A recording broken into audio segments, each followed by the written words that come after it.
Prime time के sponsor हैं स्वागत, अदरक, लहसुन और मसाले, 100% प्योर एंड हाइजीनिक।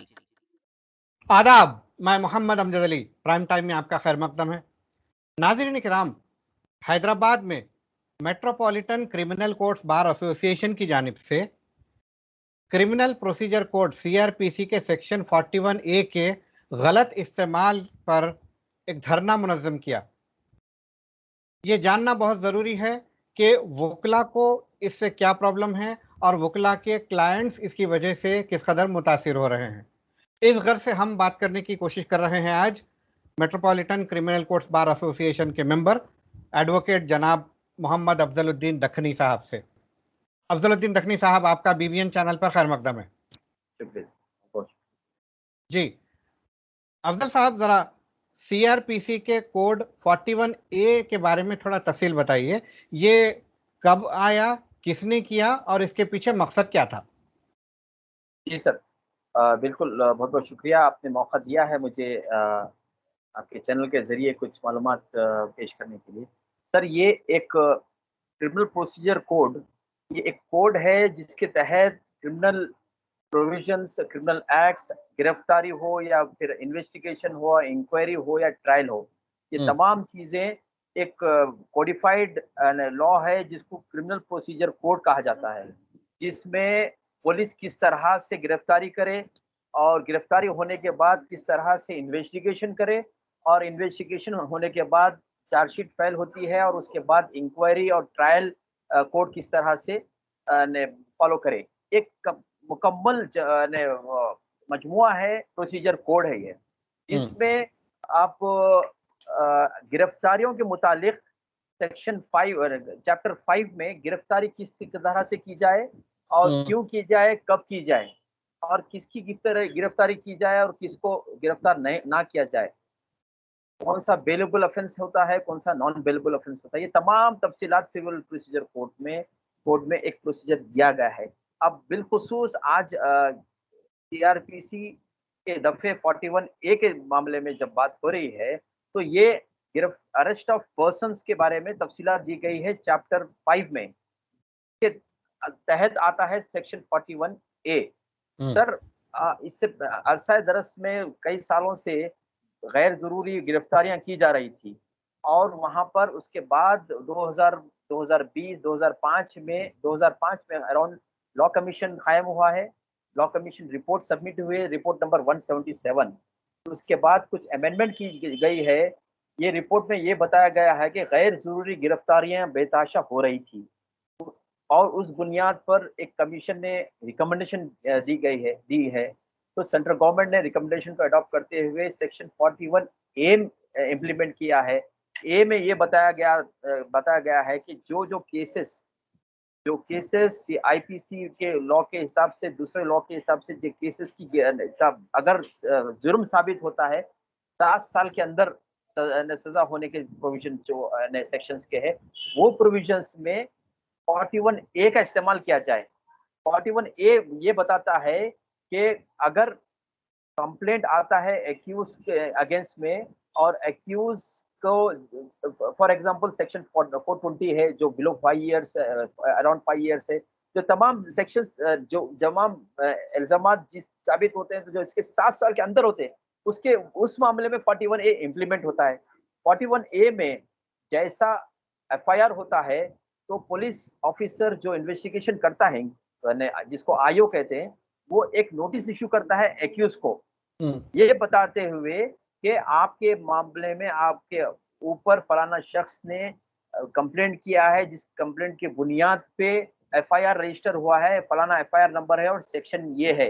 लिहाजा आप आकर एक्सप्लेन दीजिए, आप आकर बताइए कि भाई आपकी क्या राय है। तो एक नोटिस इश्यू होती है और नोटिस इश्यू होने के बाद एक्सप्लेनेशन दिया जाता है एक्यूज की तरफ से कि ये तमाम चीज़ें गलत है या तमाम चीज़ें ऐसी है, हक़ाइक़ ये है।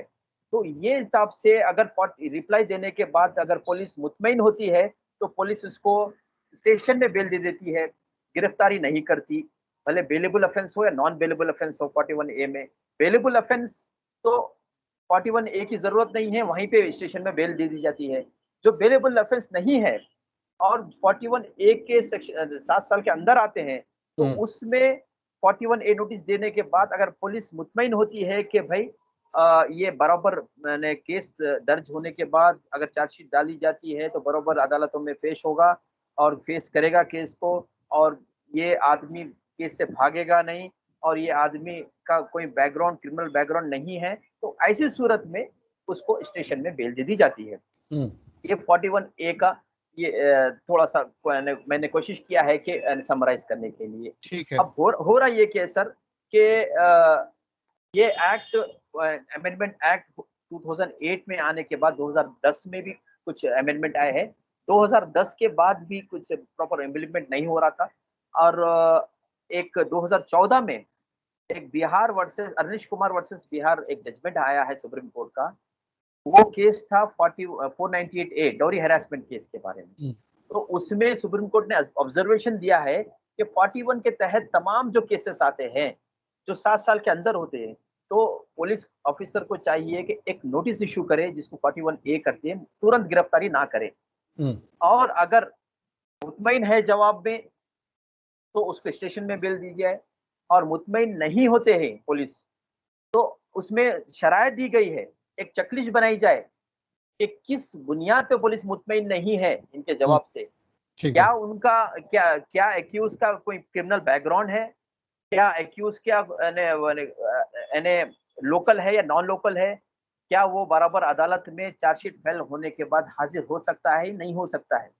अगर सही है, अगर एक्सप्लेनेशन सेटिस्फैक्टरी है तो स्टेशन से बिल दी जाती है। यहाँ पे बरक्स कुछ और हो रहा है, ये चीजें कुछ मकसद से की गई थी, अमेंडमेंट कुछ मकसद से किया गया था कि सोसाइटी में गलत केसेस ना हो, और गलत केसेस होते हैं तो बेजा गैर जरूरी गिरफ्तारियां ना हो।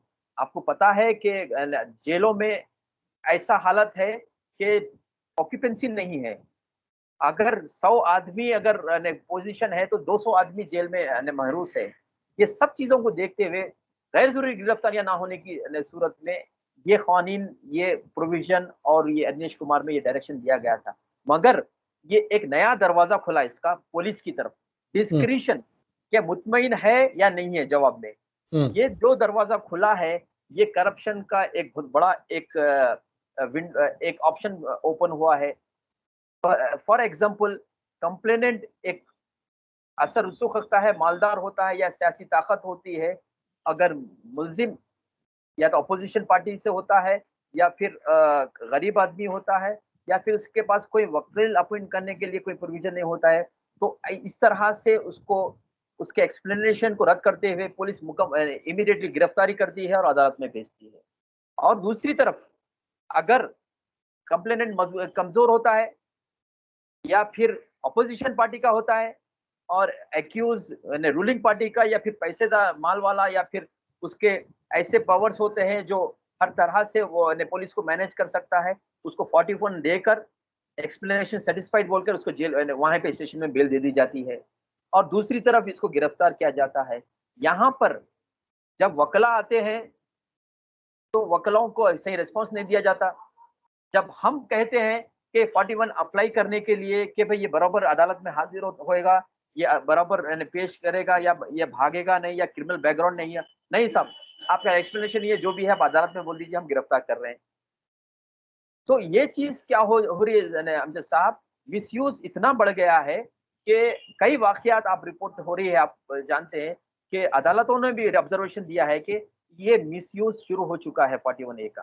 तो आज का हमारा जो धरना था वकलाओं का, जिसमें तेलंगाना के मुख्तलिफ एरिया से और मुख्तलिफ बार एसोसिएशन की तरफ से लोग हाजिर हुए और ये प्रोटेस्ट दर्ज किए है कि हमारी फरियाद ये है, क्योंकि जबकि CRPC एक कोड आता है कॉन्करेंट लिस्ट में, इसकी अमेंडमेंट्स का इख्तियार स्टेट गवर्नमेंट को भी है, सेंट्रल गवर्नमेंट को भी है। कई रियासतें अमेंडमेंट की है।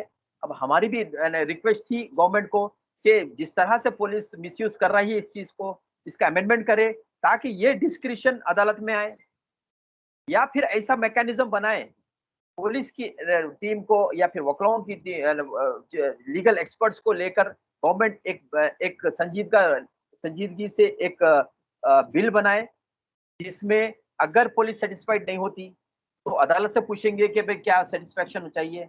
यहाँ पे कुछ नहीं हो रहा है। यहाँ पे इतना मिसयूज हो रहा है। आपको बताता हूँ मैं, पोक्टा एक्ट में रिसेंटली कई गिरफ्तारियां हुई है टबाको के इश्यूज को लेकर, गरीब पान की दुकान वाले या जनरल स्टोर्स वालों को ले लेकर। वो भी सेक्शन से बिलो 7 इयर्स आता, उसके लिए भी 41 अप्लाई होता है। नहीं, अप्लाई नहीं करते हुए गिरफ्तारियां किए हैं, कई लोग परेशान हुए।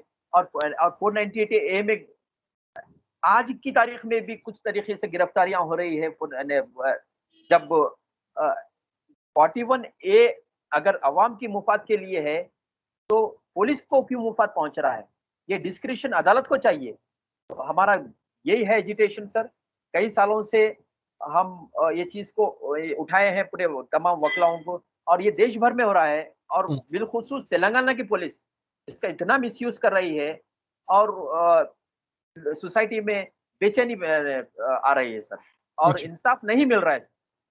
मैं ये पूछना चाहूंगा आपसे कि जब पुलिस को ये इख्तियार दिया गया है कि 41 ए अप्लाई कर सकते हैं, तो ये सही अप्लाई कर रहे हैं या मिसयूज कर रहे हैं? इसको सुपरवाइज किसी बॉडी की जानिब से किया जा रहा है या नहीं? कई बार सुप्रीम कोर्ट ने भी इस बात को सुप्रीम कोर्ट में भी आई थी ऐसी बातें, और हाई कोर्ट्स में भी आई थी। कोई मैकेनिज्म स्टेट्स बनाए कि इसका प्रॉपर सुपरविजन हो रहा है, या मैकेनिज्म सुप्रिटेंडेंट ऑफ पुलिस या फिर कमिश्नर ऑफ पुलिस सिटी में इसको मॉनिटर करे, मगर कि कोई अमल आवारी नहीं हो रही। मैंने खुद कई केसेस में फेस किया है ऐसे हालात को। और बिलखुसूस माफी चाहता हूँ रूलिंग पार्टी टीआरएस की तरफ से पॉलिटिकल मिसयूज यूटिलाइज हो रहा है। इसका अपोजिशन के खिलाफ भी इस्तेमाल किया जा रहा है ये चीजें। मैं कोई सियासी बात नहीं कर रहा हूँ। यहाँ पर प्रॉपर्टी डिस्प्यूट्स में अगर कोई गरीब की जायदाद कब्जा की जाती है, तो अगर अमीर आदमी के ऊपर एफआईआर होता है तो उसको 41 दे दी जाती है। और कोई अमीर आदमी कब्जेदार नाजायज कब्जे में और गरीब एक्यूज बनता है तो उसको गिरफ्तारी की जाती। ये डिस्क्रिशन जो दिया जा रहा है, इख्तियार, ये इख्तियार सिर्फ और सिर्फ गैर जरूरी गिरफ्तारी ना हो और मासूम लोगों को हैरास ना किया जाए। ये एक छोटा सा एक मैकेनिज्म दिया गया था लॉ कमीशन की तरफ से, मगर कि इसको ये नहीं सोचे थे कि आज की इस तरह से पुलिस की तरफ से मिसयूज होगा, पुलिस की तरफ से करप्शन का विंडो ओपन होगा। लिहाजा इस चीज को फुल स्टॉप लगना जरूरी है और इसका अमेंडमेंट जरूरी है। और स्टेट गवर्नमेंट को भी कॉन्करेंट लिस्ट में जब आता है कि स्टेट गवर्नमेंट को इख्तियार है, बिल पेश कर सकती है, और उसमें अगर पूरी 41 ए नहीं निकालते हैं तो कुछ एक मैकेनिज्म भी रूल में लेके आइए। अगर एक्यूज को 41 देकर एक्सप्लेनेशन का मौका दिया जाता है तो एक्सप्लेनेशन, अगर police officer high investigation officer अगर मुतमईन नहीं है तो आगे जाकर कोई ऐसा मैकेनिज्म हो जो हमारा एक्सप्लेनेशन समझे। बेल देने के लिए क्या जरूरत है साहब, कि आया बेल देने के बाद एक्यूज बराबर आएगा नहीं आएगा, या आया इन्वेस्टिगेशन को कोऑपरेट करेगा नहीं करेगा, या आया ये एक्यूज अदालत में चार्जशीट फाइल होने के बाद हाजिर होगा नहीं होगा, या अगर स्टेशन से बेल दी जाती है तो आया ये विटनेसेस को हरास करेगा या नहीं करेगा, ये कौन डिसाइड करेगा? ये अरसे दरस से अदालतें डिसाइड होती करती थी। अगर अदालतों में काम बढ़ने की वजह से और जेलों में एक ऑक्यूपेंसी बढ़ने की वजह से लॉ कमीशन एक बेहतरीन तरीके से मेहनत हुई है, और कई साल लॉ कमीशन पूरे देश भर फिरकर ये अमेंडमेंट का प्रोविजन दिया गया था। 2008 में कुछ अमेंडमेंट किए गए, 2010 में कुछ अमेंडमेंट किए गए 41 ए में, मगर अनिश कुमार जजमेंट के बाद और थोड़ा सा क्लैरिटी दी गई थी। मगर अदालतें बोल रही है, कानून बोल रहा है, लेकिन पुलिस कुछ और मुकम्मल अलग तरीके से काम कर रही है। और आपको बताता हूं, करप्शन में कई इतना इन्वॉल्व हो चुकी है पुलिस डिपार्टमेंट की तरफ से। और वकलाओं का जो इशू है, अगर 41 ए के बाद डी भी आता है, एडवोकेट्स को भी अख्तियार है कि भाई क्या बुनियाद पे केस बुक किया गया है। और 41 ए दे रहे हैं एक पेज का, और एक्सप्लेनेशन पूछ रहे हैं पुलिस वाले, और क्या इल्जामात है, कंप्लेंट की कॉपी नहीं दी जाती एक्यूज को, एफआईआर की कॉपी नहीं दी जाती, तो एक्सप्लेनेशन किस तरह से देना चाहिए? अगर इल्जामात क्या होते हैं उसमें क्या लिखता है कंप्लेनेंट, वो जब तक हम नहीं पढ़ेंगे तो एक्सप्लेन क्या कैसा करेंगे हम? सही। और आप तुरंत बोल देते हैं कि हम आप सेटिस्फाइड नहीं है, आपको गिरफ्तार किया जाता है, रिमांड किया जाता है। हम्म। तो ये एक बदनज़मी हो रही है अमजद साहब इस मामले में, क्योंकि हम वकला भी एक समाज के हिस्सा है। हमारी भी एक जिम्मेदारी है कि समाज में करप्शन ना हो, समाज में कानून की बेहतर तरह से पालन हो। ये सूरत लेकर हमारा ये एजिटेशन है कि 41 में ए में अमेंडमेंट हो, या तो वो डिलीट किया जाए या तो एक प्रॉपर चैनल में रूल बनाया जाए। आपने बताया कि एफआईआर की कॉपी नहीं दी जाती, हालांकि एफआईआर की कॉपी जिसको गिरफ्तार किया जा रहा है उसको देना है, उसको एक्सप्लेन करना है क्यों गिरफ्तार किया जा रहा है, और फिर उसके अपनों को भी कॉपी देना उनका हक है ना। फिर ऐसे कैसे ये हक छीना जा सकता है? यहाँ पे 41 ए में अगर आप जो बता रहे हैं कि सर गिरफ्तारी के बाद एफआईआर को कॉपी दी जाती है, कंप्लेंट दी जाती है।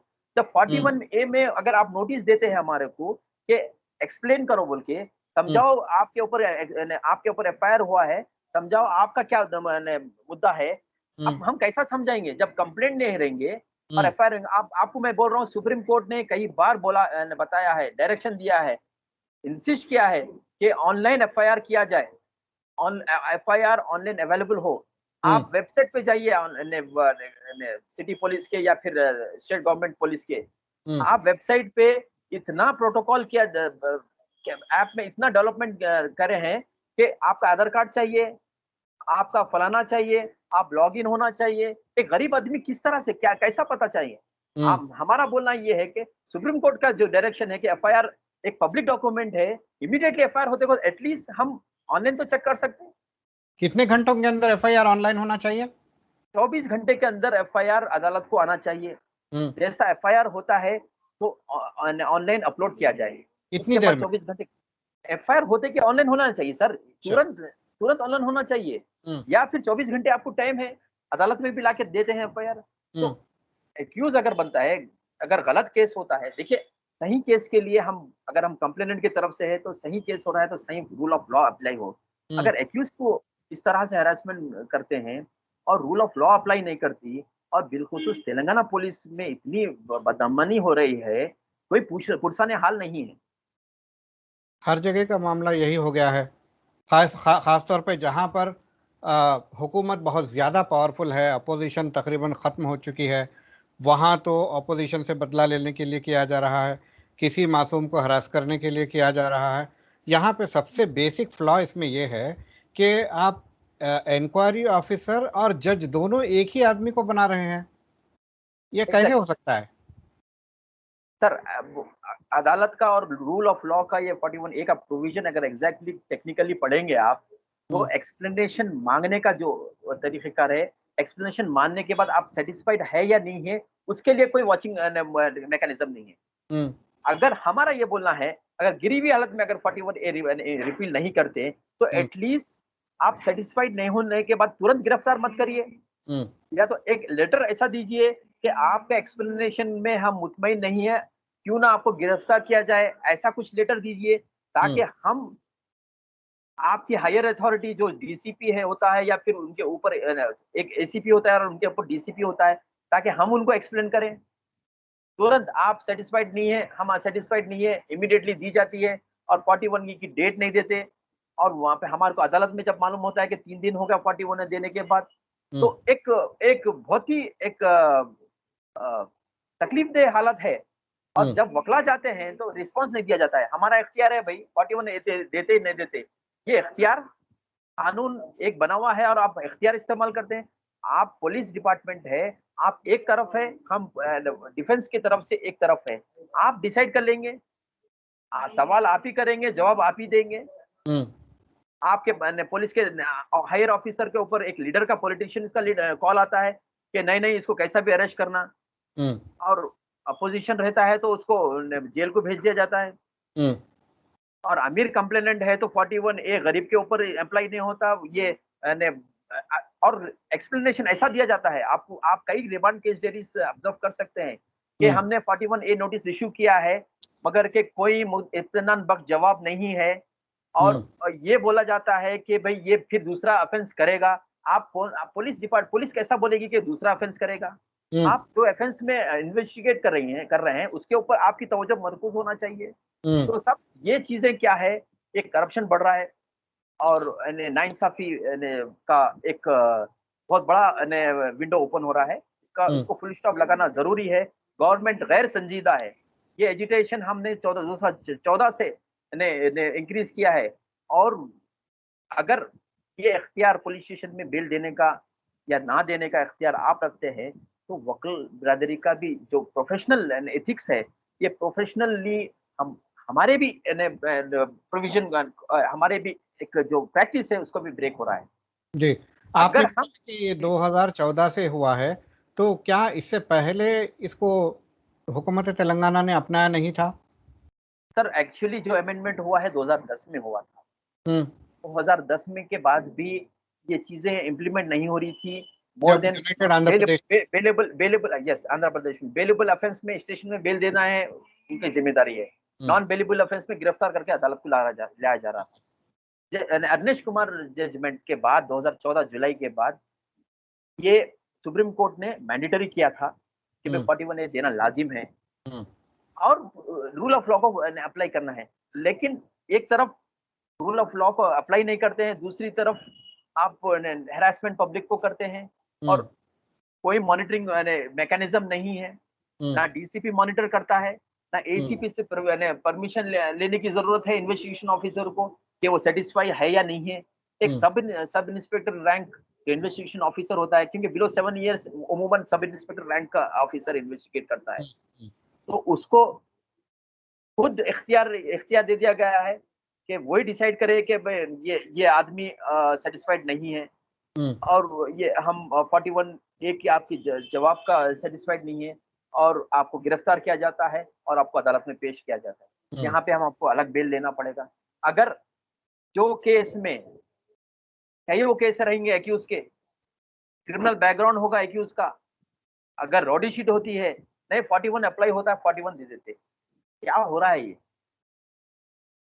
तो हमारी वकील बिरादरी भी हम खामोश नहीं बैठ सकते सर। हम बराबर ये एजुकेशन को बढ़ाएँगे और आगे इस चीज़ को लेके जाएँगे। जी।